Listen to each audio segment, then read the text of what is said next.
Welcome to back my channel. Berjumpa lagi dengan saya Oli Production Channel, channel yang membahas semua tentang wawasan dan ilmu pengetahuan. Pada video kali ini kita akan membahas penciptaan alam semesta dalam versi mitologi Yunani kuno.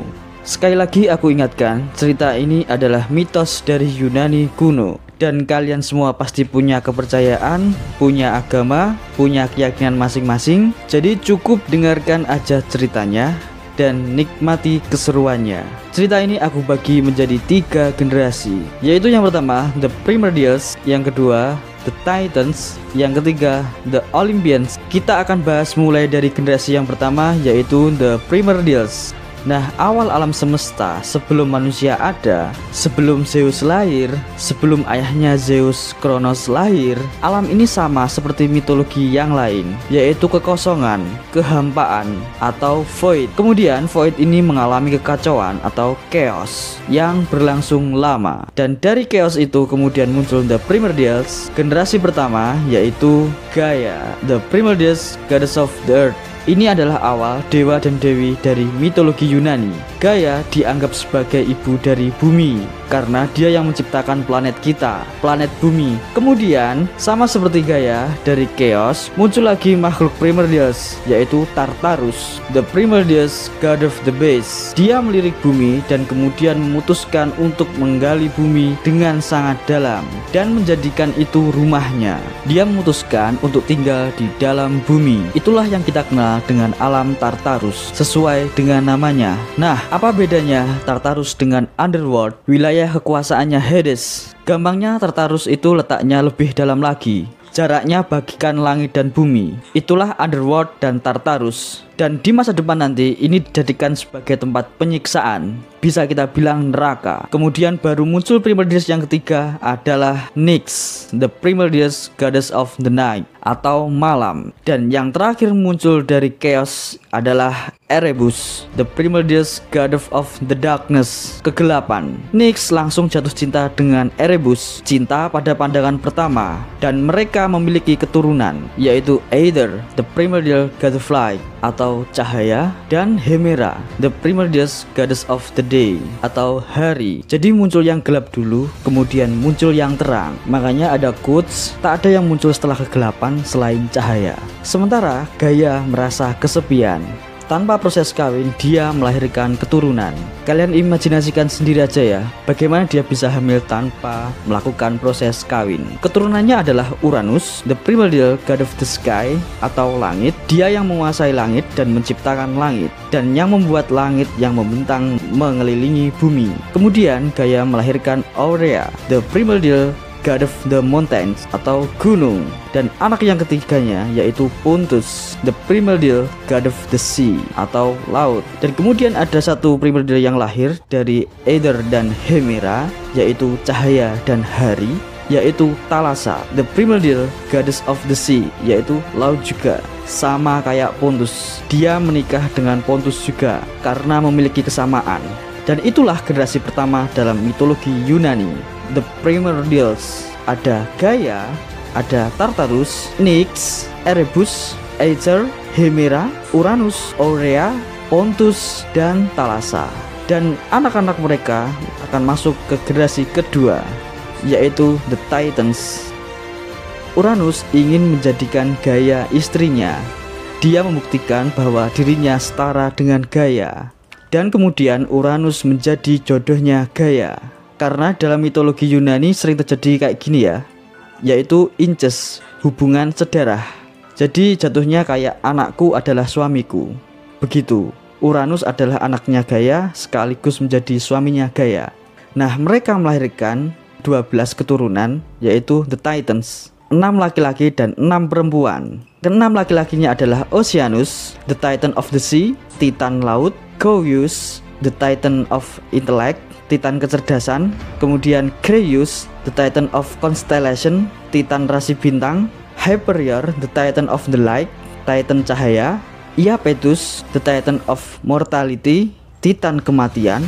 Dan Cronus, The Titan of the Time, Titan waktu. Dan yang perempuan ada Theia, The Titaness of Sight, Titan penglihatan.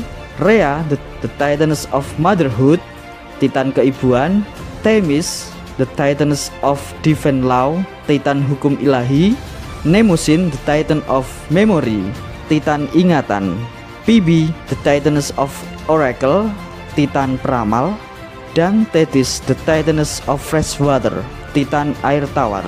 Jadi 6 laki-laki dan 6 perempuan. Mereka berkeliaran menjelajahi bumi. Waktu terus berlalu, dan setelah sekian lama, Uranus dan Gaia menghasilkan keturunan lagi. Tapi anaknya tidak seperti 12 Titan itu. Anaknya adalah 3 Cyclops yang matanya 1, dan Hecatonchires, makhluk dengan 100 tangan dan 50 kepala. Meskipun mereka tidak seperti anak-anak yang sebelumnya, tapi Gaia sangat menyayangi mereka. Tapi tidak untuk Uranus. Dia tidak percaya bahwa anak-anak yang aneh ini adalah keturunannya. Dia tidak ingin punya anak yang seperti monster yang mengerikan. Dia ingin anaknya seperti para Titans. Saking bencinya, Uranus memenjarakannya di Tartarus. Jadi saking bencinya, Uranus memenjarakan mereka di Tartarus. Mengetahui anak-anaknya dipenjara di Tartarus, Gaia merasa sakit hati. Dia berencana akan membalaskan dendam. Dia pergi ke puncak gunung untuk menciptakan senjata. Senjatanya itu adalah sabit. Dan kemudian Gaia mengumpulkan anak-anaknya, para Titans. Dia meminta bantuan ke anak-anaknya untuk membalaskan dendamnya ke Uranus. Tetapi anak-anaknya tidak ada yang berani melawan ayahnya. Dan satu-satunya yang berani adalah Cronus. Cuma Cronus yang berani melawan ayahnya. Tapi sebenarnya niatnya bukan untuk membalaskan dendam ibunya. Sebenarnya demi untuk mendapatkan kekuatan, merebut kekuasaan ayahnya. Jadi dia menerima sabit dari ibunya dan kemudian pergi ke tempat Uranus berada. Saat Uranus tertidur, Cronus menyabit alat kelamin Uranus. Uranus teriak kesakitan. Darah yang menyembur dari alat kelamin Uranus akan menciptakan nymphs, yaitu peri, dan Furies, yaitu the goddess of vengeance, dewi pembalasan. Kemudian Cronus membuang alat kelamin Uranus itu ke laut. Dan dari potongan alat kelamin itu kemudian terciptalah Aphrodite, yaitu dewi kecantikan. Cronus sekarang berdiri di atas kemenangannya melawan Uranus. Sebelum Uranus mati, dia mengatakan kata-kata terakhir. Dia mengutuk Cronus akan mengalami kematian yang sama. Anak-anaknya lah yang akan menghancurkan dirinya. Setelah mendengar itu, Cronus langsung memotong-motong Uranus. Gaia sebenarnya kaget dengan kekejaman Cronus ini. Cuman ya ditahan dulu sama dia, gak langsung marah juga. Dan kemudian Gaia menyuruh untuk membawa potongan-potongan mayat Uranus itu ke Tartarus dan sekalian membebaskan anak-anaknya. Tapi sesampainya di Tartarus, Cronus tidak membebaskan mereka. Dia tetap membiarkan saudaranya terpenjara di Tartarus. Ini membuat Gaia menjadi marah karena kelakuannya 11-12 sama Uranus. Dia bersumpah bahwa Cronus akan mengalami nasib yang sama seperti Uranus, yaitu anak-anaknya lah yang akan menghancurkan dirinya.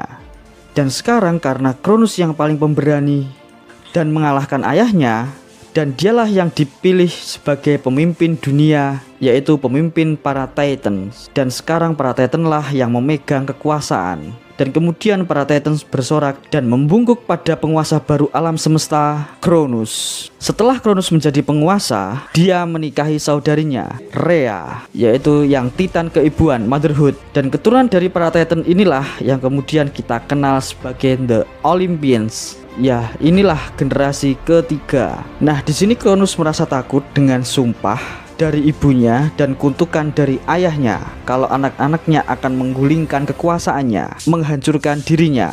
Nah, anak-anaknya Cronus itu ada 6, yaitu 3 laki-laki dan 3 perempuan. Yang laki-laki adalah Hades, the god of underworld, dewa dunia bawah, dunia orang mati; Poseidon, the god of the sea, dewa laut; dan Zeus, the god of the sky, dewa langit. Dan yang perempuan adalah Hestia, the goddess of the heart, dewi hati. Kemudian Hera, the goddess of the marriage, dewi pernikahan. Dan Demeter, the goddess of the agriculture, dewi pertanian. Nah, mereka lahir satu persatu dan langsung dimakan oleh ayahnya, langsung ditelan. Rhea sebagai ibunya merasa tertekan dengan kelakuan Cronus. Jadi anak terakhirnya yang bernama Zeus disembunyikan oleh Rhea di sebuah pulau. Nama pulaunya adalah Crete. Dia dibesarkan oleh para Nymphs di sana, dan Rhea memberikan batu yang diselimuti kain kepada Cronus. Ya, Rhea menipu Cronus dengan memberikannya sebuah batu yang dianggapnya itu sebagai Zeus. Dan kemudian Cronus langsung menelan batu itu. Dengan dibesarkan oleh para Nymphs, Zeus sekarang tumbuh dewasa. Ketika saatnya tiba, dia akan meninggalkan pulau Crete. Namun sebelumnya dia meminta saran kepada istri yang pertamanya, yaitu Metis. Metis adalah anak dari Oceanus. Zeus pun diberikan ramuan oleh Metis untuk membantunya melawan ayahnya. Zeus menyamar sebagai pelayan ayahnya dan menuangkan ramuannya itu ke minuman Cronus. Dan Cronus pun mulai mutah-mutah, dan dia juga memutahkan saudara-saudari Zeus. Karena saudara-saudari Zeus itu immortal, keluar dari muntahannya itu, mereka sudah tumbuh dewasa dan kuat. Dan kemudian mereka keenam bersatu untuk melawan ayahnya. Dan Cronus pun kalah, dan ia kemudian dipenjara di Tartarus. Setelah kemenangannya melawan Cronus, mereka masih berperang dengan para Titans lainnya. Mereka sampai berperang selama bertahun-tahun lamanya dan tidak ada yang menang. Perang antara The Titans generasi kedua dan Olympians generasi ketiga dinamakan perang Titanomachy. Nah, di sini tidak semua Titan ikut berperang ya. Ada yang memang tidak ikut dan memang ada yang berada di pihak Zeus. Dan yang gak ikut itu adalah Oceanus, dan yang lainnya saya gak tahu siapa. Kalau kalian tahu, kalian bisa tulis di kolom komentar. Atlas, The Titan ketahanan, menjadi pemimpin para Titan, dan Zeus menjadi pemimpin The Olympians. Nah, karena sekian lama berperang dan gak kelar-kelar dan gak ada yang menang, dan Zeus diberikan saran oleh neneknya, yaitu Gaia. Zeus pun pergi ke Tartarus dan membebaskan para Cyclops dan Hecate, anak-anaknya Gaia itu. Dia membebaskan anak-anaknya Gaia yang dipenjara oleh Uranus. Nah, karena Cyclops senang, dia memberikan senjata Hades dan Poseidon dan Zeus sebuah senjata. Hades mendapatkan Helm of the Darkness, helm kegelapan. Poseidon mendapatkan Trisula, dan Zeus mendapatkan petir atau kilat. Peperangan berlanjut lagi. Hades dengan helmnya bisa menghilang, jadi dia bisa menyerang dari belakang. Hecate menghujani para Titans dengan batu dengan tangannya yang banyak itu. Peperangan yang sangat sengit dan mengerikan pun terjadi. Dan yaps, The Olympians lah yang memenangkan peperangan. Para Titans dipenjarakan di Tartarus dan Hecate menjadi penjaganya, tapi tidak untuk Atlas, pemimpin para Titan itu.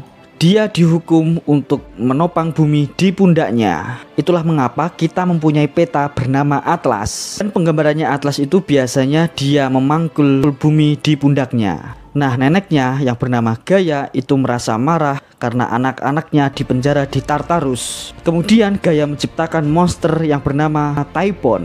Typhon adalah monster yang sangat mengerikan. Sampai-sampai dewa-dewi The Olympians takut kepadanya. Tapi tidak dengan Zeus. Zeus dengan berani melawan monster Typhon. Karena ukurannya yang sangat besar, itu membuat para dewa-dewi menjauh dari tempat itu. Awal pertempuran mereka yang sangat dahsyat, para dewa-dewi menjauh dari tempat itu. Typhon berhasil mencuri ototnya Zeus. Zeus pun menjadi tidak punya kekuatan, tidak punya power.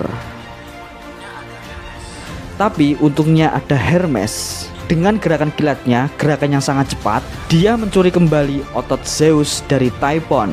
Dan Zeus pun kembali pulih, dan Zeus pun menjadi termotivasi untuk menjadi lebih kuat lagi. Dengan seluruh kekuatannya, dia berhasil mengalahkan Typhon. Dan yaps, dan sekarang yang memegang kekuasaannya bukan lagi para Titans, melainkan The Olympians. Dan tentu saja yang memegang kekuasaan paling atas adalah Zeus. Oke, itulah tadi cerita penciptaan dunia dari Void, dari kekosongan sampai dengan The Olympians, yaitu dalam mitologi Yunani. Semoga kalian terhibur dengan ceritanya. Terima kasih sudah menonton sampai habis. Sampai jumpa lagi di next video.